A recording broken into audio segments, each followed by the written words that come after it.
ஜெபத்தினுடைய வல்லமையும் தேவனை சார்ந்திருப்பதற்கான பலன் என்னவென்றும் நாம் தெரிந்து கொள்ள வேண்டும் என்றால், ஜெபிக்காமலும் தேவனை சார்ந்து அவரை தேடாமலும் இருந்தவர்கள் என்னென்ன விளைவுகளும் பேராபத்துகளும் சந்தித்தார்கள் என்று நாம் வேதத்திலிருந்து ஒரு சில சம்பவங்களை பார்க்கும்போது நம்மால் புரிந்து கொள்ள முடியும்.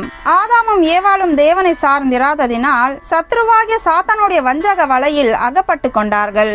அமலேக்கியர்கள் இஸ்ரவேலரோடு யுத்தத்தில் ஈடுபடும் போது மோசே சோர்ந்து போய் தன்னுடைய கைகளை கீழே இறக்கிய போது இஸ்ரவேல் ஜனங்கள் தோல்வியை, அழிவை சந்தித்தார்கள்.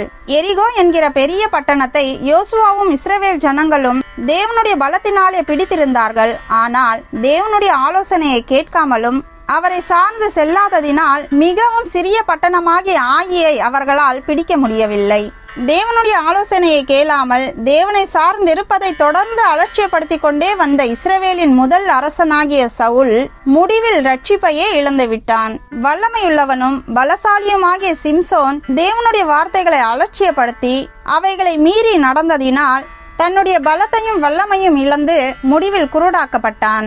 உபவாசிக்காமலும் ஜெபிக்காமலும் சென்ற 12 சீஷர்களால் பிசாசுகளை துரத்த முடியவில்லை. தான் செய்தது தேவனுக்கு விரோதமான மிகப்பெரிய பாவம் என்று உணர்ந்த யூதாஸ் காரியோத்து தேவனிடம் தன்னை ஒப்படைக்காமலும் அவரை சார்ந்து இராததினாலும் நான்று கொண்டு செத்து ரட்சிப்பையே இழந்தான். இது போன்ற தேவனை தேடாததினால் அநேக இழப்புகளை சந்தித்த அநேக நபர்களை நாம் வேதாகமத்திலிருந்து பார்த்து கொண்டே இருக்கலாம். ஆகையால் தேவன் நம்மோடு இல்லாமல் நம்மாலும் பிசாசினுடைய வஞ்சகங்களை அறிந்து கொள்ள முடியாது. நமக்கு வருகின்ற பலவிதமான போராட்டங்களிலிருந்து வெற்றிகளை காணவோ பேராபத்துகளிலிருந்து தப்பித்துக் கொள்ளவோ முடியாது. நம்மால் பிசாசை ஜெயிக்க முடியாது. முடிவு பரியந்தம் ரட்சிப்பில் நிலை நிற்கவும் முடியாது.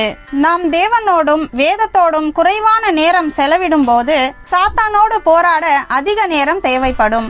ஆகையால் நாம் எதை செய்தாலும் அதில் ஜெயத்தை பெற வேண்டும் என்றால் ஜெபத்தில் தரித்திருக்க வேண்டும்.